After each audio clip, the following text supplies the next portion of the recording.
বান্দরবানে কয়েকদিন ধরে গুড়ি মাঝারি ও ভারী বৃষ্টিপাত অব্যাহত রয়েছে।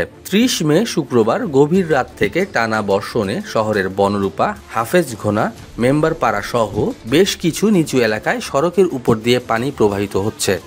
এছাড়াও ঝড়ো হাওয়ায় বেশ কিছু সড়কের গাছ ভেঙে পড়ে ও পাহাড়ের মাটি ধসে গিয়ে যান চলাচলের বাধা সৃষ্টি হয়েছে।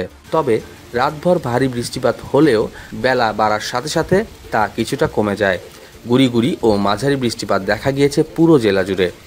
ঝুঁকিপূর্ণ এলাকায় বসবাসকারী বাসিন্দাদের নিরাপদে সরে যেতে প্রশাসনের পক্ষ থেকে পৌরসভার বিভিন্ন এলাকায় মাইকিং করা হচ্ছে। এদিকে বৃষ্টিপাতের কারণে পাহাড়ের মাটি নরম হয়ে পাহাড় ধসের সম্ভাবনা দেখা দিয়েছে।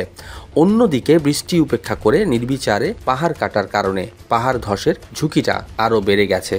এই বিষয়ে বান্দরবান সদর উপজেলা নির্বাহী অফিসার মারুফা সুলতানা খান হীরামণি জানিয়েছেন, অবৈধভাবে পাহাড় কাটা বন্ধে প্রশাসনের অভিযান অব্যাহত রয়েছে। এছাড়াও পাহাড় ধসে ঝুঁকি এড়াতে প্রশাসনের পক্ষ থেকে নানা উদ্যোগ নেওয়া হচ্ছে বলে জানান তিনি।